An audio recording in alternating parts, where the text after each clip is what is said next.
IAS के CEO हैं, हम इनका बहुत स्वागत करेंगे। ये हिस्ट्री और फिलॉसफी में बहुत निपुण है। अपने बच्चों को ये लोग क्या पढ़ाते हैं, आईएएस के बारे में तैयारी कराते हैं और हिस्ट्री और फिलॉसफी से समझाते हैं। हम इनका भी बहुत बहुत धन्यवाद करेंगे, तालियों से स्वागत किया जाए इनका भी। अंतोगत्वा मॉडर्न साइंस की तरफ से हैं मिस्टर देवदत्त भटनायक। देवदत्त भटनायक बहुत बड़े फिलोसफर हैं, आप सब जानते होंगे, इन्होंने इतनी सारी किताबें लिखी हैं माइथोलॉजी पे। हम इनका भी बहुत बहुत स्वागत करना चाहेंगे। बहुत बहुत धन्यवाद आप सभी का। और अगर हम लोग वापस चले यहाँ पे वैदिक साइड पे, तो वैदिक साइड पे हमारे साथ सबसे पहले हैं मिस्टर वीरेंद्र चौधरी। वीरेंद्र चौधरी आईआईटी अयोध्या से आए हैं, संस्कृत में स्कॉलर हैं और अभी जेएनयू में भी जाके प्रचार करते हैं बहुत ज़्यादा संस्कृत का। ये संस्कृत में भी बहुत निपुण है और साइंस के फैक्ट्स को संस्कृत के थ्रू एक्सप्लेन करते हैं। हम इनका भी बहुत स्वागत करेंगे तालियों के साथ। प्लीज़ तालियां रुकनी नहीं चाहिए इन सब के लिए। अगले हमारे साथ हैं मिस्टर सुजल भारद्वाज जी। ये यूथ को रिप्रेजेंट करते हैं, यूथ पार्लियामेंट ऑफ इंडिया की तरफ से आए हैं। हम इनका भी बहुत बहुत स्वागत करेंगे। देखते हैं क्या है यूथ के बारे में कहना मॉडर्नाइजेशन के रिगार्डिंग।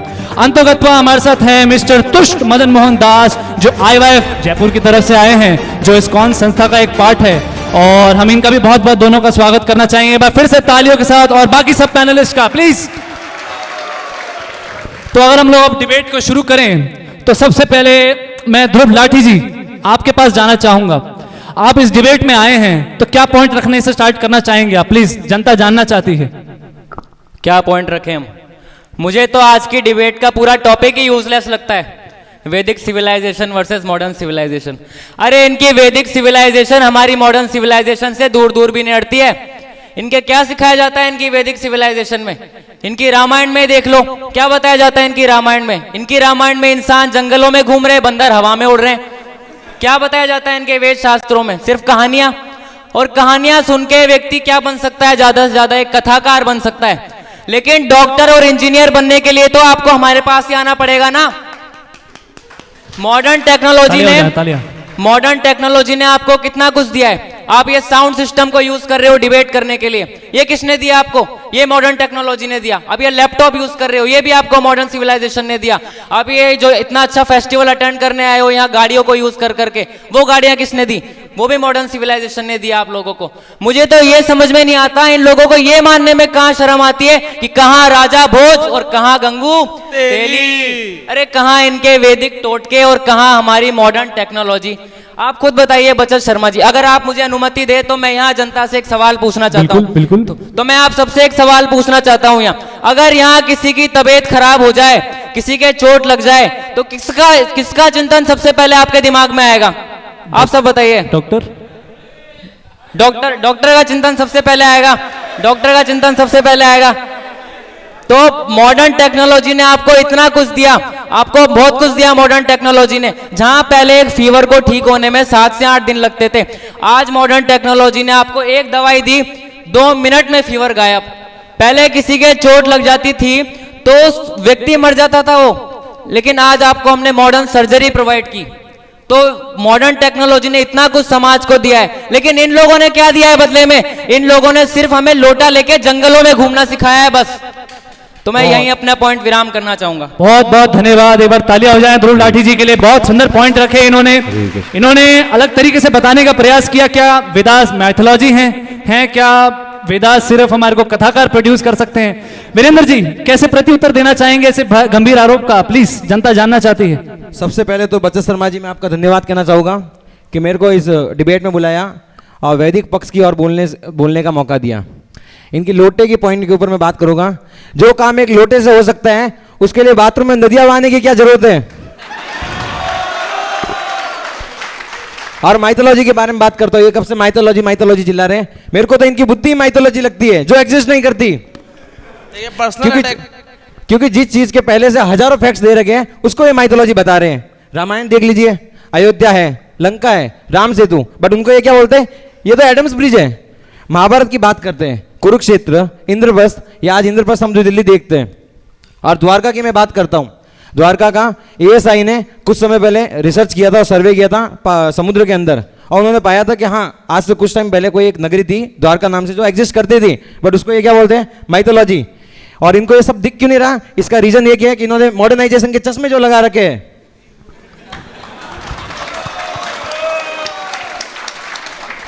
मेरा दूसरा ही पॉइंट इन टेक्नोलॉजी के ऊपर है। ये जो टेक्नोलॉजी के आज अभी गिनवा रहे थे मेरे को, हाँ हम टेक्नोलॉजी को यूज़ करते हैं और आप सबके सामने हम टेक्नोलॉजी का किस चीज़ के लिए यूज़ कर रहे हैं? भगवान की सेवा के लिए। और वहीं ये टेक्नोलॉजी का किस लिए यूज़ करते हैं वो भी आप सबके सामने है। इन्होंने पेट्रोलियम बेस्ड व्हीकल बनाए और इसका परिणाम हमको भोगना पड़ रहा है। आज लोगों को सांस लेने में प्रॉब्लम हो रहा है। इन्होंने प्लास्टिक प्रोडक्ट्स बनाए जिसका कोई तोड़ नहीं है। अगर जमीन में डाले तो वाटर पॉल्यूशन, जमीन में डाले तो सॉइल पॉल्यूशन, पानी में डाले तो वाटर पॉल्यूशन और जला दे तो एयर पॉल्यूशन। इन्होंने फोन जैसे महा बीमारी दी है, जिस लोग आज उससे इतना एडिक्ट हो रहे हैं कि स्ट्रेस और डिप्रेशन में जा रहे हैं। और उसी में इन्होंने पबजी जैसी गेमिंग दी है। हाल ही में एक न्यूज में पता चला कि एक बच्चे ने अपने माता पिता को मार दिया, रीजन क्या था? पबजी। और साथ में इन्होंने इंटरनेट दिया, और इंटरनेट का आज हम जानते ही सब जने कि 80% से ज्यादा डेटा कहाँ खर्च हो रहा है? पोर्नोग्राफी में। तो इसी समाज का निर्माण करवाना चाह रहे हैं, इसी सभ्यता की ये बात कर रहे हैं।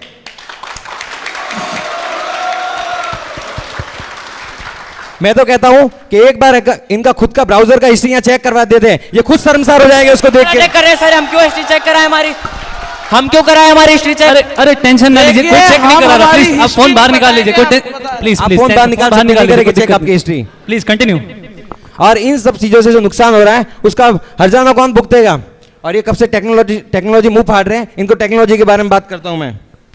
कैलाश टेम्पल जो कश्मीर में है, 100 फीट बड़ा स्ट्रक्चर है और वो एक ही पत्थर से बना गया। उस टाइम तो आपकी मॉडर्न टेक्नोलॉजी नहीं थी। और बृहदेश्वर टेम्पल की बात करता हूं जो साउथ में है, 216 फीट बड़ा स्ट्रक्चर है जिसका कोई शैडो नहीं है और उसका जो शिखर है 80 टन का है। कितने टन का? 80 टन का। उस टाइम तो भाई साहब आपकी मॉडर्न टेक्नोलॉजी नहीं थी, मशीनरीज नहीं थी, बट उस टाइम भी बनाया था। बट ये क्या बोलते हैं उसको कि माइथोलॉजी है, इस पर हम बिलीव नहीं करते। और मैं बात करना चाहता हूँ जो पहले के टाइम में जो ऋषि मुनि हुआ करते थे, वो फोरकास्ट थिंकिंग रखते थे। वो ऐसे बिना सोचे समझे कुछ इन्वेंशन नहीं करते थे। बट इन्होंने क्या किया? मुंह फाड़ के इन्वेंशन करने लग गए। आज लोगों को उसका खामियाजा भुगतना पड़ रहा है। ये तो वही बात होगी, बंदर के हाथ में मशीन गन दे दी इन्होंने।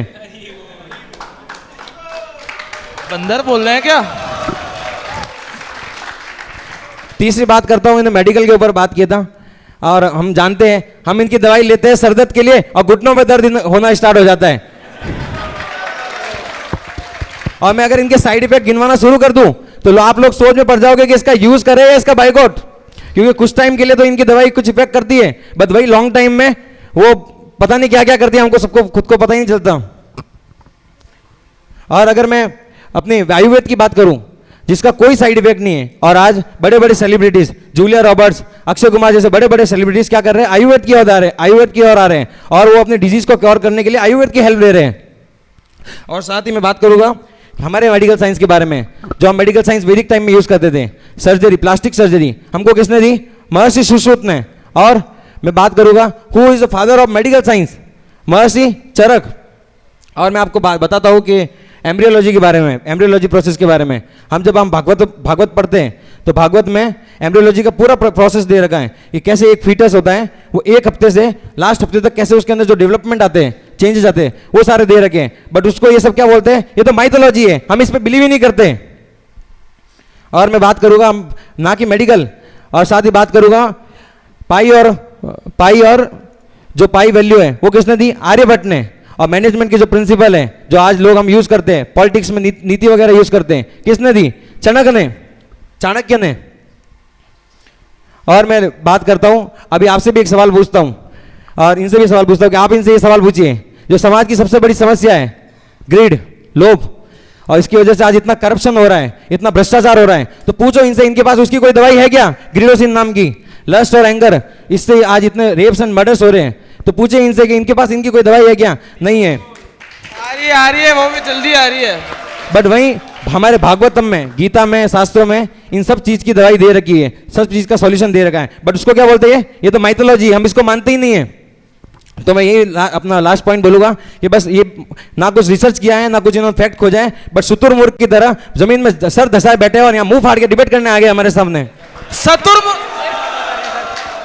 देखिए शतुरमुर्ग बोल रहे हैं। अरे एग्जाम्पल है। बहुत बहुत धन्यवाद mister Virendra ji, absolutely stunning, बहुत स्पष्ट रूप में और विस्तार रूप में इन्होंने आंसर दिया है। विनाश जी, आप तो चश्मा भी नहीं पहनते, तब भी आपको आरोप लगाया जा रहा है कि आप मॉडर्नाइजेशन का चश्मा पहनते हैं। बताओ। प्लीज इसका उत्तर दीजिए, जनता जानना चाहती है। हाँ भाई पंडित जी, धोती, तिलक, कंठी, सब ब्राह्मण ही बैठा रखे ना, यहाँ कोई शूद्र तो नहीं बैठा रखा यहाँ पे?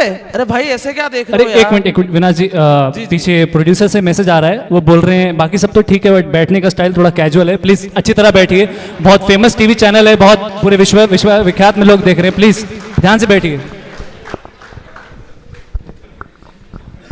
तो मैं फिर से बोलता हूँ, तो कोई शूद्र तो नहीं बिठा रखा ना यहाँ पे? अरे भाई देखो ऐसे क्या देख रहे हो यार? कल ही मैंने मनुस्मृति पढ़ी, वाह वाह क्या दिव्य ज्ञान दिया है उसमें। अरे उसका नाम मनुस्मृति थोड़ी, उसका नाम तो होना चाहिए शूद्र को मारने के 101 तरीके। यार क्या तुम भारत के लोगों में तो इतिहास लिखने का सेंस ही नहीं है, सेंस। तुम जातिवादी समाज के लोग शूद्रों को अपने कुएं से पानी नहीं पीने दिया करते थे। अगर एक व्यक्ति को बेचारा शूद्र, उसको प्रेशर आ रहा है, सुबह झाड़ी में बैठा है, पानी नहीं होगा तो धोएगा कैसे? हाथ, वो हाथ कैसे धोएगा? कैसे धोएगा वो हाथ, बताओ? ये जातिवादी तो तुम जैसे ब्राह्मणों को चलाया हुआ दुष्चक्र है, दुष्चक्र। अरे क्या लिखा है तुम्हारी रामायण और मनुस्मृति के अंदर? मैं बताता हूँ क्या लिखा है, मैंने बहुत पढ़ा है, मैं बताता हूँ। रामायण के अंदर क्या था? वो एक बेचारा शूद्र, बेचारा शंभुक, क्या करना चाह रहा था? वो क्या करना चाह रहा था? तपस्या ही तो करना चाह रहा था, छोटी मोटी तपस्या करना चाह रहा था। लेकिन अपने आप को भगवान कहने वाले भगवान राम से ये सहन नहीं हुआ कि एक छोटा सा बेचारा नन्ना मुन्ना शूद्र वो तपस्या कर रहा है। क्या किया गया उसके साथ? आपको पता है क्या किया गया? क्या? मार दिया गया उसको, मार दिया गया। बहुत गलत हुआ, बहुत। मार दिया गया किसके लिए? तपस्या करने के लिए।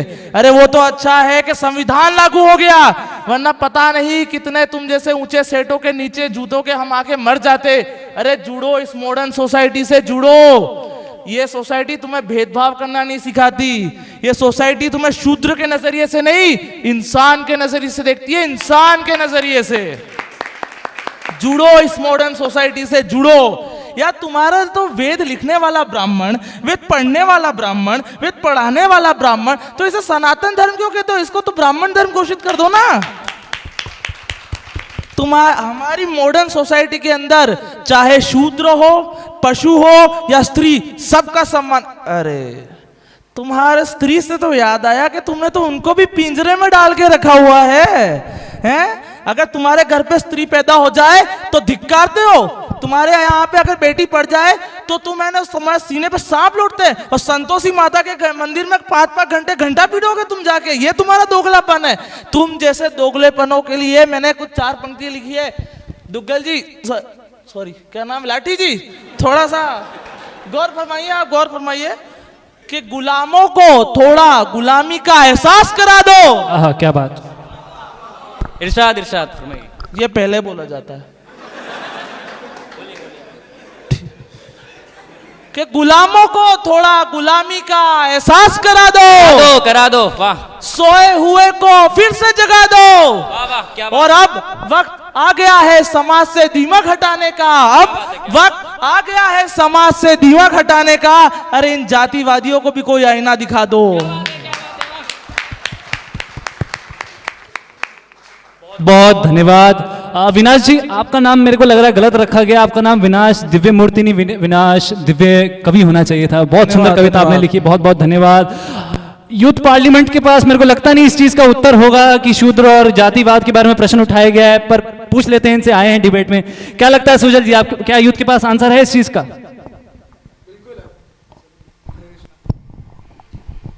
हरे कृष्णा, हरे कृष्णा। बहुत अच्छा उत्तर है हमारे पास इसका, और ऐसा उत्तर है कि धोती हम पहन के, लेकिन आज धोती इनकी खुलेगी।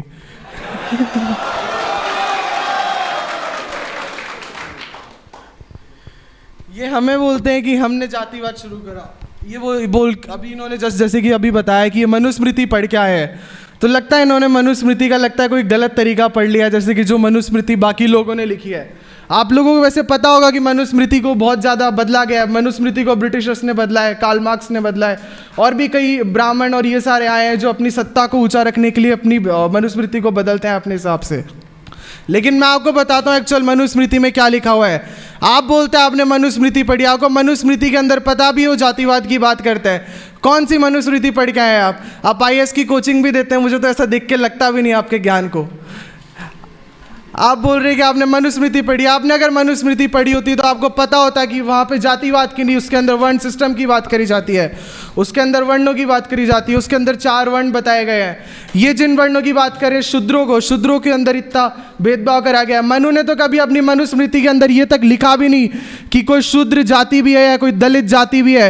ये तो इंसानों के द्वारा बाद के अंदर समय में बनाए गए जातियाँ हैं जिनकी ये बातें कर रहे हैं। इनको इतना सा इतिहास भी नहीं पता है, लोग रिसर्च नहीं करके आते, इनके अंदर ज्ञान की थोड़ी कमी है। इसी बात से मॉडर्निस्ट लोगों के अंदर ये लोग हमें बोलते हैं कि जातियों के अंदर हमने बांट दिया भारत को और यहाँ पे लोगों को, लेकिन इन्हें इतना सा नहीं पता भारत को जातियों में हमने नहीं बल्कि ब्रिटिशर्स ने, अंग्रेजों ने बांटा था, जिन्होंने यहाँ पे शहरों के 2 टुकड़े कर दिए थे कि एक ऊंचला और एक निचला शहर है जहाँ पे ब्रिटिशर्स रहेंगे और भारतीय रहेंगे जो कि निचले वर्ग के हैं। इनको इतना सा नहीं पता, ये हम पे आरोप लगाते हैं। ये बोलते हैं कि इन्होंने मंदिर में कोई शूद्र तो नहीं बैठा रखा।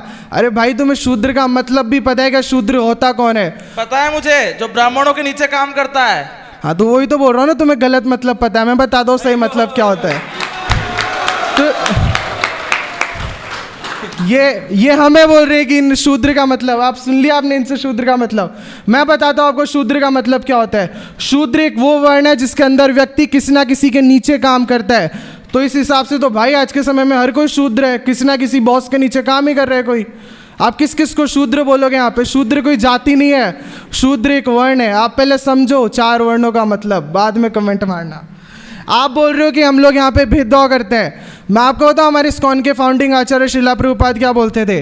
वो बोला करते थे कि हम किसी भी रैस्कल को ब्राह्मण नहीं मान सकते अगर वो किसी ब्राह्मण की फैमिली में पैदा हो गया। इसी बात से उसके अंदर ब्राह्मण की क्वालिटीज़ होनी चाहिए। इनको खैर ब्राह्मण की क्वालिटीज़ भी नहीं पता होंगी क्योंकि इनके बस का नहीं है वो ज्ञान समझना और पढ़ना। भगवत गीता इन्होंने पढ़ी नहीं होगी। खैर मैं आपको बताता हूँ ब्राह्मण की क्या क्वालिटीज़ है।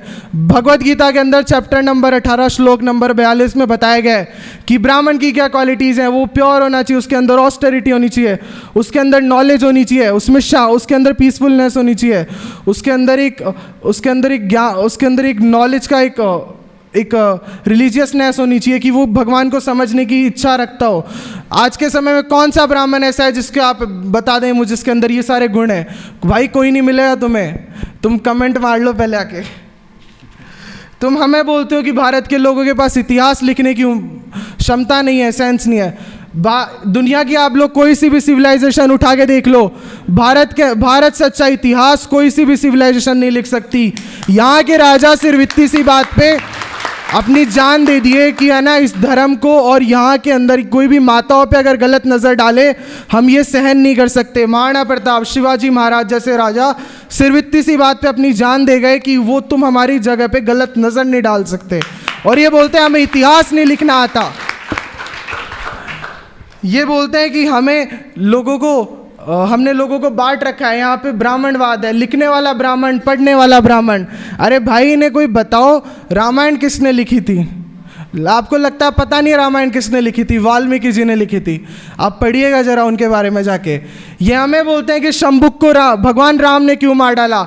अरे आपने रामायण पढ़ी है ना, आपको इतनी सी बात नहीं समझ में शंभुक को भगवान राम ने क्यों मार डाला? शूद्र था तो मार दिया, शूद्र था तो मार दिया। इनके पास पता है कोई पढ़ने आएगा वो बोलेगा कि है ना मेरे को आईएएस बनना है, पूछेंगे आईएएस क्यों बनना है, बोला आईएएस बन के इस देश को लूटना है मेरे को। ये बनने देंगे आईएएस? कोचिंग देंगे उसे इसकी? भाई नहीं देंगे। क्यों नहीं देंगे? क्योंकि इसे इंटेंशंस पता है उन्हें उस इंसान के। भगवान राम तो हर किसी के दिल में है, वो तो भगवान है, उन्हें उसके इंटेंशंस तो भाप लिए थे, इसलिए उसका वहीं पे वध कर दिया। क्यों? क्योंकि वो ऊपर के लोगों पे कब्जा करना चाहता था, गलत तरीके से उन्हें हड़पना चाहता था, उसके इरादे गलत थे। आप बोलते हैं कि भगवान भेदभाव करते हैं। अगर वो भेदभाव करते तो कभी शबरी के झूठे भेड़ नहीं खाते। अगर वो भेदभाव करते तो कभी वो जिस नावक ने उन्हें नदी पार करने में सहायता करी कभी उसे वो अपने भाई का दर्जा नहीं देते। अगर भेदभाव करते तो ये लोग हमें बोल रहे हैं कि तुम मॉडर्न सोसाइटी से जुड़ो, डेमोक्रेसी से जुड़ो जहाँ पे कास्टिज्म नहीं है। भाई तुम्हारा देश आज़ाद हो गया ना, तुमने यहाँ पे जनरल ओबीसी एसटी में क्यों बांट दिया देश को? नहीं बांटते ना, नहीं बांटते ना। अगर तुम लोग के अंदर इतनी क्षमता थी तो, क्योंकि तुम्हारे बस का नहीं है। ये लोग हमें बोलते हैं मॉडर्न सोसाइटी से जुड़ो जहाँ पे सम्मान होता है, किसका सम्मान होता है? तुमने अपने कभी अपने बॉलीवुड के ऊपर नज़र उठा के देखिए बॉलीवुड क्या करता है? इनका बॉलीवुड माताओं को मटेरियलाइज करता है, महिलाओं को मटेरियलाइज करता है कि तुम देखो, तुम उनको उस नज़रिए से देखो। ये हमें बोलते हैं औरतों का सम्मान होता है। क्या औरतों का सम्मान होता है? ये उसे औरतों का सम्मान कहते हो तो भाई तुम्हारे पे उससे ज़्यादा लानत है। और आखिरी बात मैं बोलना चाहूँगा इनके लिए, मैंने इनको इतना सब कुछ बता दिया फिर भी इनके ऊपर असर नहीं पड़ेगा, क्योंकि भैंस के आगे बिन बजाने का कोई फायदा नहीं है। भैंस बोल रहे हैं देखो। सर ये शरीर देख के बात कर रहे हैं, देखो ये। चिल कर विनाश जी, चिल। यार तुम्हारे भगवान ने बोला है आत्मा देखो, तुम शरीर क्यों देख रहे हो मेरा? भैंस बोल रहे हो यार। एग्जाम्पल दे रहे हैं विनाश जी, आप चिल करिए प्लीज, सांस लीजिए। देखिए भैंस का फिर भी नहीं चलेगा। ठीक है प्लीज देखिए थोड़ा सा ध्यान दें। एक एग्जांपल दिया है, अगर वो अपने ऊपर ले रहे हैं तो हमें क्या पता। ठीक है, बहुत बहुत धन्यवाद सुजन जी। यूथ पार्लियामेंट ने तो पूरा मनुस्मृति का पर्दाफाश कर दिया है। मिस्टर देवदत्त भट्टनायक जी, आपने इतनी सारी किताबें लिखी हैं, इतना सारा ज्ञान विसर्जित किया है अपने दूसरे लोगों को फिलॉसफी के थ्रू, कुछ कहना है आपके लिए? जी मैं इतना कहना चाहूँगा कि इनके जो सहपाठीगण हैं उन्होंने एक अच्छा पॉइंट रखा, थोड़ा सा जोर से बोल सकते हैं? काफ़ी ठीक पॉइंट रखा है, लेकिन इनके वैदिक एजुकेशन सिस्टम में, इनका वैदिक एजुकेशन सिस्टम वही सबसे बड़ा फॉल्ट है। मैं दो ऐसे किरदारों के नाम लेना चाहूँगा जिनसे सब वाकिफ हैं। पहला कर्ण, दानवीर कर्ण। दानवीर कर्ण। दानवीर कर्ण जब वो द्रोणाचार्य जी के पास गए शिक्षा ग्रहण करने के लिए, द्रोणाचार्य जी ने उन्हें मना कर दिया। ओह हाँ, सो सॉरी। क्यों मना कर दिया गया? क्यों? क्योंकि वो एक सूत पुत्र थे, छी। क्षत्रिय नहीं थे ना वो, इसलिए। और उन्हें जब वो निहत्ते थे तब अर्जुन द्वारा मारा गया। देखिए आप, ये है। So bad, so bad. और दूसरा किरदार उनको भी अच्छी तरह से सब जानते हैं, एकलव्य। बहुत बड़े धनुर्धर, अर्जुन को भी परास्त कर सकते थे वो। लेकिन उनके पास उन्होंने बहुत बड़ी गलती करी, वो थी द्रोणाचार्य जी को जो है गुरु दक्षिणा देना। Oh my God। जबकि उन्होंने द्रोणाचार्य से गुरु उन्होंने उनसे ज्ञान लिया ही नहीं। ले। उन्होंने, क्योंकि द्रोणाचार्य जी ने उनको भी मना कर दिया था, जिस तरह कर्ण को मना किया उसी तरह उन्होंने एकलव्य को भी मना कर दिया। बताओ। तो एकलव्य ने क्या किया? वो बड़े हुनरबाज थे, उन्होंने ज्ञान अर्जित किया केवल द्रोणाचार्य जी को देखकर। वाह वाह वाह। जब वो पांडवों को और कौरवों को ज्ञान सिखाया करते थे तो वो चुपचाप चुपके से देखा करते थे, और उन्होंने वो ज्ञान अर्जित कर लिया। देख रहे हैं आप, ये आजकल के स्टूडेंट्स की खासियत है, कमाल है भाई साहब। सब यूट्यूब से पढ़ लेते हैं। हाँ। तो यही कला एकलव्य जी के पास थी, लेकिन उन्होंने एक अपराध कर दिया कि गुरु दक्षिणा दे दी। और द्रोणाचार्य जी ने उनसे क्या मांगा? क्या? एक धनुर्धर का सबसे महत्वपूर्ण अंग उसके शरीर का, वो है उसका अंगूठा। Oh my God. और इसका अंजाम क्या हुआ आप सब जानते ही हैं, उनकी शक्ति हो गई आधी, और फिर वो नहीं रह पाए। तो मैं जो है सवाल पूछना चाहूँगा, ये जो है वैदिक सिविलाइजेशन के जो हैं शागिर्द हैं, इनसे सवाल होगा मेरा कि ये फेवरेटिज्म क्यों, ये नेपोटिज्म, सॉरी फेवरेटिज्म क्यों? क्योंकि मैंने भी बहुत सी किताबें लिखी हैं और मैं भी जो है हिस्टोरियन हूँ, तो मेरे सवाल का जवाब दीजिए। पहली बात तो देवदत्त जी बहुत इमोशनल कर दिया आपने मेरे को। ऐसा क्यों किया गया कर्ण के साथ, प्लीज बताइए तुष्मधुन जी। बिल्कुल हम बताते हैं देवदत्त जी को। तो सबसे पहले देवदत्त जी ने कहा मैंने कई सारी किताबें लिखी है, मैं भी इनकी किताबें देखता हूँ, इन्होंने महाभारत भी लिखी है। मुझे लगता है इन्होंने अपनी लिखी हुई महाभारत से ही महाभारत पढ़ी है, इसलिए ये सब बता रहे हैं। ये कह रहे हैं कि कर्ण को शिक्षा नहीं दी गई थी। इनको कोई बोले कि अपनी आंखें खोल के चश्मा उतार के जाके असली महाभारत पढ़े जो वेद व्यास जी ने लिखी थी। उसमें कर्ण को द्रोणाचार्य ने पूरी शिक्षा दी थी, जिस प्रकार से अर्जुन और बाकी सभी लोगों को दी गई थी उसी प्रकार से शिक्षा दी गई थी। लेकिन प्रॉब्लम यहाँ पे आती है कि कर्ण जो है ब्रह्मास्त्र की मांग करते हैं, और ब्रह्मास्त्र प्राप्त करने के लिए व्यक्ति के अंदर कुछ क्वालिटीज होनी चाहिए। वो क्या क्वालिटीज है? दो क्वालिटीज है। पहली क्वालिटी है ब्रह्मचार्य का पालन, और दूसरी है उसका हृदय शुद्ध होना चाहिए। क्योंकि ब्रह्मास्त्र एक बहुत ही पावरफुल वेपन है, और अगर किसी बेवकूफ के हाथ में लग गया तो बेवकूफ बोल, अगर किसी बेवकूफ के हाथ में लग गया तो वो उससे कुछ भी कर सकता है। ठीक है, जैसा कि एक कोट भी है कि आजकल जो मिसाइलें हैं वो तो बिल्कुल गाइडेड है, लेकिन जो चलाने वाले हैं उनकी बुद्धि मिसगाइडेड है। ठीक है, तो उसी प्रकार से इसीलिए क्योंकि कर्ण के पास उतनी प्योरिटी नहीं थी और उसके अंदर इतनी क्वालिटीज नहीं थी, वो सिर्फ अर्जुन को पीछे छोड़ना चाहता था, इसलिए उसे नहीं दिया गया। जहां तक शिक्षा की बात है, उसको पूरी एजुकेशन दी गई जितनी अर्जुन को दी गई थी, सेम टू सेम एजुकेशन। तो यहाँ पे आप जो है महाभारत एक बार वापस पढ़िए और किताबें वापस लिखिए पढ़ के। दूसरी चीज, आपने एकलव्य की बात करी, मेरे को लगता है एकलव्य के प्रति आपके हृदय में एक अलग से जो है कॉर्नर फिट हो रखा है, उसको भी हम खोलते हैं अभी सर्जरी करके। एकलव्य के बारे में आप कहते हैं कि एकलव्य का अंगूठा मांग लिया। मैं आपको बताता हूँ, जो एकलव्य थे उस समय के सबसे बड़े सबसे ज़्यादा एक तरीके से कह सकते हो उस समय के सबसे बड़े जो डॉन थे जरासंध जी की आर्मी में थे, उनके आर्मी जनरल थे, और उन्होंने शिक्षा क्यों ली थी? गलत कार्य करने के लिए। आज आप मेरे को बताइए, अगर कोई पाकिस्तान से टेररिस्ट आता है और हमारे यहाँ पर आकर के बोले वो कि मेरे को आपकी भारतीय जो आर्मी का है पूरा ब्लूप्रिंट चाहिए, पूरा सिस्टम चाहिए, तो क्या हम उसको देंगे? और अगर वो किसी तरीके से छल से प्राप्त कर भी लेता है तो उसको हम दंड देंगे। उसी प्रकार से एकलव्य को भी दंड दिया गया। तो इसमें लॉजिक आपको पता नहीं क्यों समझ नहीं आ रहा, आपकी बुद्धि में मिट्टी भरी है, क्या भरा है मुझे समझ नहीं आ रहा।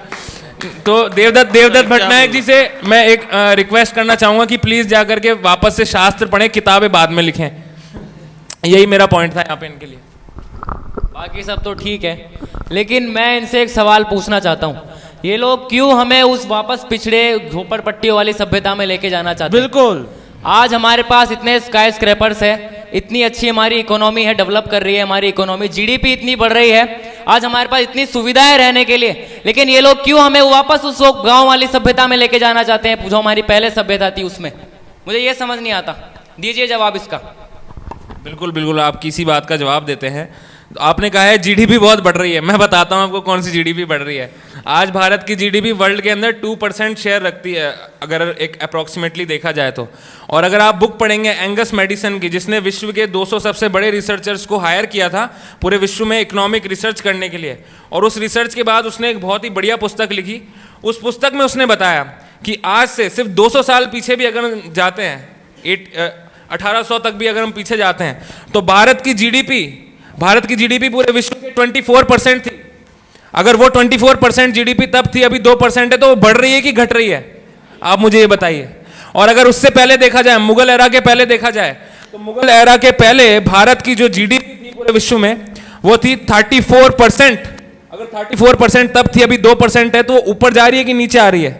और अभी अगर देखा जाए, आप कह रहे हैं अभी विकास हो रहा है, हाँ हम मानते हैं अब विकास हो रहा है, और विकास इसलिए हो रहा है क्योंकि अब लोग धीरे धीरे वापस सनातन संस्कृति के ऊपर मान रहे हैं और सनातन संस्कृति के नियमों को पालन कर रहे हैं। अभी जो लीडर हैं हमारे गवर्नमेंट में, वो लोग इस प्रकार से सनातन संस्कृति को मेन फ्रेम पे लेके आ रहे हैं ताकि लोग भी उसको फॉलो करें और उससे हमें बेनिफिट मिल रहा है। उसको आप लोग नहीं बोलेंगे, आप लोग तो जर्मनी में बैठ के वीडियोस बनाते रहेंगे भारत के बारे में। मतलब चारों खाने चित कर दिए हैं, मेरे को तो लग रहा है मॉडर्न साइड के। एक सेकंड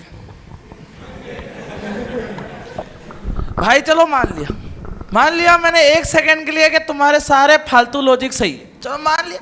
लेकिन पंडित जी यार एक बात बताओ, क्या मजा आता है क्या तुमको जिंदगी में? है क्या ये तुम्हारे ऐसे बंद जिंदगी है बिल्कुल? सुबह उठो, फिर नहाओ, फिर या इस टाइम पे सो, इस टाइम पे खाओ। अरे भाई जिंदगी होनी चाहिए आजाद, परिंदे की तरह जिंदगी है पूरी, आजाद जिंदगी होनी चाहिए। कभी भी उठो, कभी भी खाओ, कभी भी सो जाओ, ये जीवन होना चाहिए भाई। जीवन में आना चाहिए मजा, है? ऐसे लोग एक शायरी में मानना चाहूंगा, गौर फरमाइएगा लाठी साहब, कि जिसकी हस्ती जिंदा है, ये पहले बोलते हैं यार, फिर से, जिसकी हस्ती जिंदा है उसकी मस्ती जिंदा है। कि गौर फरमाइए, जिसकी हस्ती जिंदा है उसकी मस्ती जिंदा है। क्या बात है, क्या वरना इन जैसे लोग तो जबरदस्ती जिंदा है। क्या बात है। इतने कड़े नियमों का पालन करने का क्या फायदा भाई? एक ही तो जीवन मिला है यार, जी लेन दो शांति से यार। तुम उसमें भी यार तुम टांग अड़ा रहे हो यार। ये मेरा प्रश्न है, बता इसका जवाब बता, अगर ये दे के बता दे। नहीं होगा इनके, नहीं होगा इनके पास। तो जी क्या कहना है? आप लोग तो इस्कॉन वाले 4 नियम भी फॉलो करते हैं, तो एक नियम की बात कर रहे हैं, मैं तो आपको 4 गिना सकता हूँ, तो कैसे उत्तर देंगे इसका प्लीज? बिल्कुल बिल्कुल, हम लोग उत्तर देते हैं विनाश दिव्य मूर्ति जी का। वैसे इनकी दिव्य कविताएं सुन के मुझे कुछ समझ में नहीं आ रहा, लेकिन फिर भी मैं इनका उत्तर देता हूँ बहुत ही अच्छे से। पहले एक श्लोक कहना चाहूँगा मैं भगवान का। भगवान भगवत गीता में 7वें अध्याय 25वें श्लोक में कहते हैं कि मूढ़ो हम ना भी जानाती। भाई देखो यार, हिंदी में बोलो, क्या बोलो संस्कृत क्या में बोलो। तारीफ करनी है तो खुल के करो। बिल्कुल बिल्कुल, हिंदी में बोलता हूँ, हिंदी में बोलता हूँ। जो एकदम निहायती मूर्ख है, भगवान मूर्ख बोलने देखिए, भगवान को personal कभी attack ये समझ है। नहीं सकता। अरे बुद्धि पे जा रहे हैं। अरे भगवान ने बोला है, भगवान ने बोला, ठीक है। Please continue Tosh ji, please. जो निहायती मूर्ख है वो कभी भी भगवान को समझ नहीं सकता। हम इनको कितने भी लॉजिक दे लें, लेकिन ये घूम फिर के वहीं पे आ जाएंगे। दूसरी बात ये कह रहे हैं कि इतने नियम कायदे क्यों हैं, रूल्स रेगुलेशंस क्यों हैं। मैं बताता हूँ। अगर आज सड़क से कोई एक आदमी जा रहा है, उसने सिग्नल तोड़ दिया, तो उसको दंड मिलता है? बिल्कुल बिल्कुल मिलेगा। बिल्कुल। अगर वहीं से कोई कुत्ता या कोई भैंस या बैल जैसा कोई फिर बैल भैंस जा रहा ये बार-बार भैंस जैसे शब्दों का प्रयोग हो रहा है यहाँ पे पर। बचत जी अब एग्जाम्पल दिया है, आप क्यों प्लीज मर्यादा बनाए रखें। एग्जाम्पल है प्लीज एग्जाम्पल है, बिल्कुल चिल करिए आप। तो अगर वो जाएगा तो उसको कोई दंड नहीं मिलेगा, क्योंकि वो जानवर है। तो उसी तरीके से जो नियम कायदे होते हैं ना, वो इंसानों के लिए होते हैं। जो जानवर है उसके लिए तो कोई नियम नहीं है। अब ये कहते हैं कि ये लोग लिव लाइफ किंग साइज, आपको नहीं बोल रहे हैं। तो ये लोग कहते हैं खुल के जियो, मजे में जियो, जीने के हैं 4 दिन, बाकी है बेकार दिन, ऐसे बोलते हैं ना, ये लोग गाने बनाते हैं। ये लोग कहते हैं कि हम तो खुल के जीते हैं, आप लोग दब के जीते हो। मैं आपको बताता हूँ जो 4 नियम हम फॉलो करते हैं इस्कॉन में, मैं भी वो भी बताता हूँ आपको। हम लोग फॉलो करते हैं, उसका बेसिस मैं आपको बताता हूँ। एक जो इंसान होता है और एक जो जानवर होता है, उसके अंदर 4 चीजें सेम होती है। क्या 4 चीजें? आप खुद ऑब्जर्व करके देख सकते हैं। Eating, sleeping, meeting, defending. आप खुद ऑब्जर्व करिए, खाना, सोना, मैथुन कार्य करना, डिफेंडिंग। ये 4 चीजें आप भी करते हो, जानवर भी करते हैं।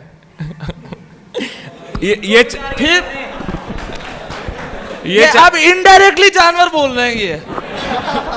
Please Tosh ji, please. ये 4 चीजें जानवर भी करते हैं, इंसान भी करते हैं। पर इंसानों को स्पेशल क्या बनाता है? वो है धर्म का पालन। अगर कोई धर्म का पालन करता है तो उसे इंसान के लेवल पे समझा जाता है।